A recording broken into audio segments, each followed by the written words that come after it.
Hello everyone, welcome to the Eternal Spoiler Breakdown. My name is Pojo.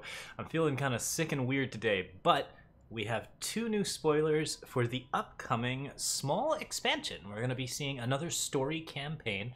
It's called Dead Reckoning. There's going to be 25 cards in it, and it's going to be exploring the story of Icaria, the Valkyrie captain who rebelled against Roland after the fall of Argenport, or not so much the fall of Argenport, but the death of Caiaphas and Roland's sort of takeover of Argenport after that. We're going to be doing some lore talk, I think, very, very soon, and I'm actually going to make a couple videos talking about Eternal's lore, and it's a really interesting subject, but for the moment, what you basically need to know is that this is Icaria from the past, when she was a Valkyrie captain, and we are going to be looking at this card and one other that was released for Dead Reckoning. There are also some little snippets, but we're not going to explore those until they're released as full cards. We know that there's a card called Boar, and I think there was art released for one other card, but I'm going to take a look at those and talk about their balance after we have more information on what exactly it is that they do. Nonetheless, we have some interesting cards today, and the two that have been released are cards that I would say are fairly hard to value. At least one of them is. The other one, Bury the Past, is a little bit easier to figure out, but Icaria in particular has some things going on that are a bit tricky, and we're going to talk a little bit about those as we go along.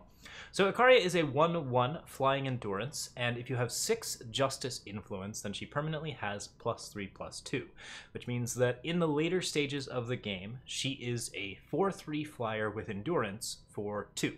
That's a really big stat line, and it is not an incredibly great one. It does have that vulnerability to torch, which you're always a little bit worried about, especially with flyers, but it is also something where it's a little bit small on the 2-drop side. Like if you play it on the 2-drop side, it's not going to have a lot of influence on the game until you get your justice going.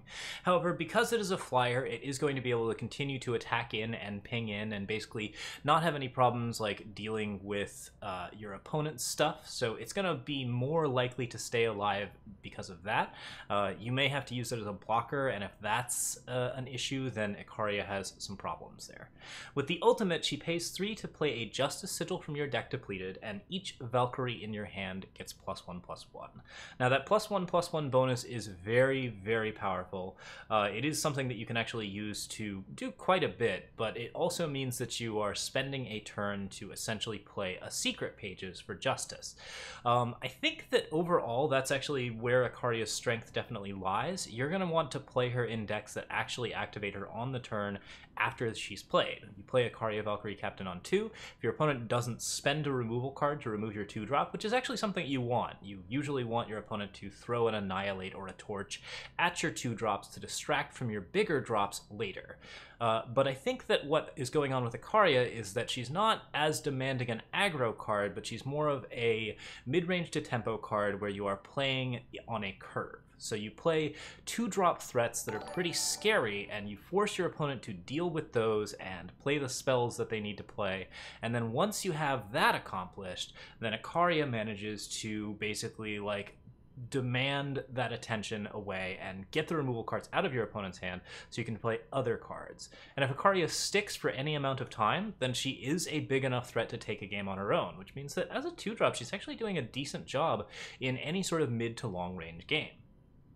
Now, with the Valkyrie bonus, you can do some interesting aggression with her. That's the part I'm probably least interested in, just because you do have to pay that 3 and basically take a turn off, and that turn is the turn where you would be playing Valkyrie Enforcer, Unseen Commando. Basically, any type of mono green deck is not going to be super happy with it, and I think most Combrei to Rakano decks are not going to be super happy with it either in aggro colors.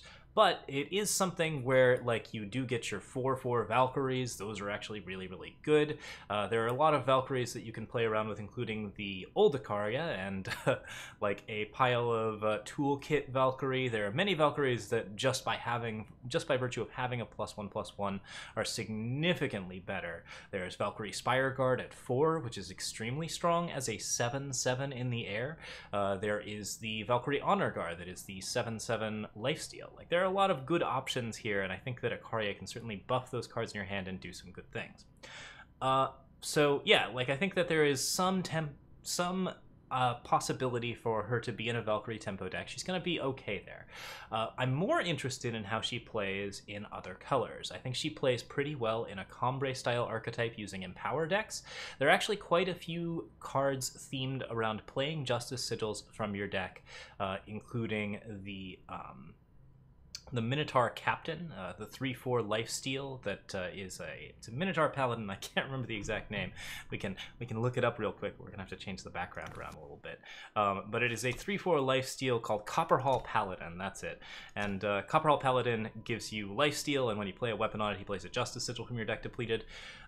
This card is a card that allows you to get to Martial Ironthorn on turn 4, which is always kind of relevant. And you can also play Martial Ironthorn a little bit earlier or a little bit later, but still have the ability to play a power after Martial Ironthorn, which is fairly strong. So if you're playing like mono green stuff with Martial Ironthorn, or you're playing Combre stuff with, say, Awakened Student, Order of the Spire is a card that sees a little bit of play and hasn't seen a lot of it, despite there being quite a few cards in support of it, and it does have that ability to just sort of completely spiral out of control. You could do some interesting things with Empower decks with this card, and I think that that's actually a really good strength of the card. So overall, like, you are going to have to build somewhat around this card just because it's got a very, very deep Justice requirement. That's not too hard to reach for any 2-color deck because Justice has so many ways of basically it is a color that is very capable of pulling sigils of its own type. It's got Privilege of Rank, it's got all of the different things that draw Justice sigils like Spire Chaplain and Copperhall Paladin. It has lots of ways to play power out. So, like, 2-color Combre, maybe even some Recano Valkyries are certainly quite possible with this deck, but once you get into 3 colors, Icaria really falls off. As a mono Justice card, I think this card is pretty strong, and once again, like, sort of demands attention. You can play her with Amelie, who is the 4/8 Valkyrie that would then be a 5/9. That stat line is almost impossible for any red deck to deal with, and, like, if you are playing that kind of stuff, you're actually going to have a pretty good time, just because like some Valkyrie with like endurance and armor abilities, those do pretty well against the aggro style. So yeah, 2-color decks and 1-color decks are where she generally belongs. She's a little too weak, I think, for straight aggro, but if you're doing sort of mid-range Valkyries, that is an archetype that Icaria now supports and is something that can really be done. And I think with the Duskroad commons that, or the Duskroad cards that really support it, especially Amelie, you are going to be able to play some cool Valkyries, you're going to be able to play some cool Empower strats with her, and overall she's a pretty good addition to the Eternal cast. Gonna open up some new lines of play, and that's always really interesting. She doesn't add power to any current existing lines of play, which is something that you generally want out of the adventures. You want things to sort of like change the meta around, or at least open up new ways to answer other types of decks. And I think that Icaria is doing a pretty good job there. So yeah. Oh, as a 2-color card, one other thing, not as a 2-color card, but as a 2-skill card, this card does work fairly well with Unseen Commando. That card allows you to give it +1/+1 when attacking. That's fairly relevant for a couple of different types of Unseen decks, but there aren't too many things that care that much about it. Icaria can get +1/+1s from cards that give +1/+1 to units with 2 skills or more. Anything that cares about 2 skills or more, Icaria is another addition to the cast that actually helps out with that. So she'd work okay in like Hero of the People decks as well. Yeah, so overall, pretty average power level, but potentially pretty strong in any sort of tempo mid-range. And you're not going to see her in draft, of course, so we'll just move on to the next card, which is Bury the Past. Now, Bury the Past is a 6-cost, 3-time influence, and it says put a unit or relic on the bottom of its owner's deck. Oh, there we go. All right, we got some cool stuff going on there, like with the sand burying time stuff. I write flavor text for cards, so this is actually like a pretty common theme in Time, is the idea that basically a lot of secrets in Time are being buried under the sand, and this is something that I often talk about in like writing fake flavor text for cards. We'll put some of that up, I think, on YouTube, or perhaps just we'll share the document in the description below. So yeah, Bury the Past is whenever you put a unit or relic on, or when you play it, you put a unit or relic on the bottom of its owner's deck. Now, this is as close as Eternal gets to card removal that removes the card from the game.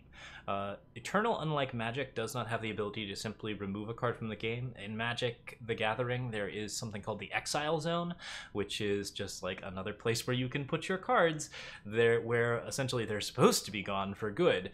But there are some problems with that, specifically that the Exile Zone is not really a place where anything goes for good. Like, there are a lot of things that now play out of the Exile Zone, and as a result, Magic has both a graveyard or a discard pile, and also another sort of separate discard pile where stuff is permanently but not quite permanently removed. So, like, I'm not sure if Eternal will ever do removed from the game. If it ever does removed from the game, then the thing that gets removed from the game will get removed from the game. I don't think there will be an Exile Zone. I think it'll just be gone. But Bury the Past would indicate that maybe we're not getting any cards like that anytime soon, and I'm okay with that.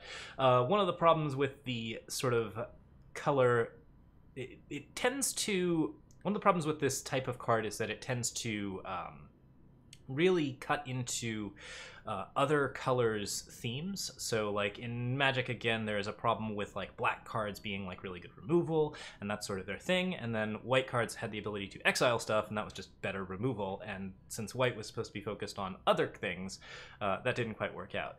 Now, Time does not have a lot of direct removal, so this is actually Time's first, like, really significant removal card that actually takes a card and puts it somewhere where it is just no longer a problem. Most of the time, if Time is going to kill your stuff, it's going to do it with killer units, it's going to do it with silences, it's going to do it with things that just sort of chain it down, or, you know, like at least like knock it around, and then you just have big units to block.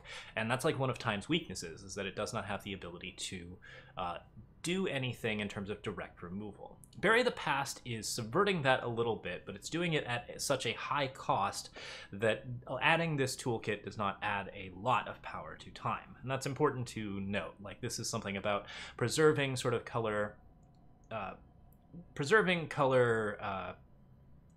identity, while also allowing you access to certain toolkits that you might really need for very specific problems.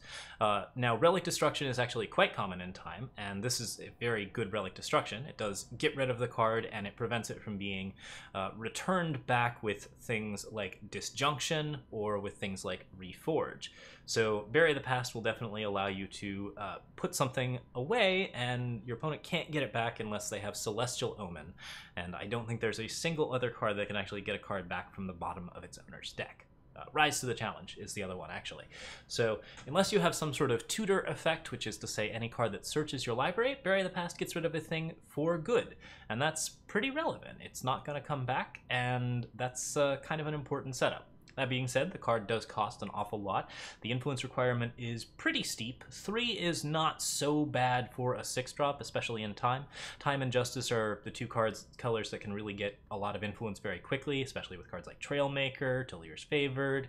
Like, there are a lot of cards that will basically just allow you to get that amount of influence without too many issues. So having a sort of high-cost removal card here could be pretty good. Bury the Past is a slow spell, which isn't terribly great. It does work well in Temporal Distortion style decks, so if you're playing like 8-cost cards that allow you to basically make this into a fast spell, like, this is a permanent answer to Relics and to Armory decks. And that answer to Armory decks is actually pretty important. Like, the ability of this card to just knock out a relic weapon that is really, really sticking, or to get rid of a threat for a pretty significant period of time, could be fairly relevant as well. Overall, I don't know that this card is going to see a lot of play. As an uncommon, it's something that you're definitely going to want to pick up in, well, it's not in draft, but you do get some ability to play around with it. I think that the addition of a removal spell to Time is quite useful, and I most likely see it in Temporal Distortion style decks, and in any deck that can really get up to 6 power quickly. And there actually are quite a few of those in Time. Time does not have as many issues with really high-costed cards as other factions do. You have a lot of Explorer-type ramp decks that can really easily get 6 power, and then are just totally fine with overspending on a good removal. You have cards, you have situations like Invoke the Waystones, where like getting a Bury the Past would be just a really good hit off Invoke the Waystones that costs the same and allows you to just basically play out something really, really good in your high end. And if you're just making a lot of high cost removal, that doesn't really matter as much. Overall, you're getting decent value for the card. It is a card for a card every time, and the ability to remove problem relics is actually always important and something that you need to consider in time. You have to consider whether or not you're going to run this over cards like Banish, Disjunction, Decay, and if any of those are better options, Bury the Past might go by the wayside. But if you want something flexible that will also get rid of units if your opponent doesn't have any relics, then Bury the Past gives you a pretty good toolkit at the late stage of the game in the mid-range to control range. And that's something that you can use. That is actually a card that might see playability in specifically the high-end control decks of time. And just having that toolkit could be really, really fun. So I think that overall this card's going to be fun and healthy. It does not break the meta or do anything crazy, but it does allow the big time decks that like to do really stupid things, which are one of my specialties, to basically have a really pretty decent removal card and play a little bit of cool control, as long as they're willing to overspend on that effect. So yeah, overall, low tier card that should fit in plenty of good control stuff. Okay, so we're going to be reviewing the other 25 cards as they come out, and the spoiler breakdown will continue in that respect. I'm going to post this up. We'll be doing more editing on further videos, but for the moment I'm just I'm feeling pretty rough, so we will be playing again tomorrow and recording more things. I'm working on Eternal Basics #1. It is almost finished. The deck actually that I used, the Pauper deck using commons and uncommons, made it up to Diamond 1 over the season, and then I ran into, I think, enough aggro stuff that I finally just switched to a Justice League style deck, enough lifesteal stuff that I switched to a Justice League deck and finished the last division with that. But I think that it is a very good climbing deck, and as a very, very cheap deck, I'm really excited to show it off. So we will be launching with Eternal Basics #1 very soon. So look for more content soon. Feel free to like or subscribe, and thank you guys so much for watching. Have a really, really good night, and I will see you next time. Bye!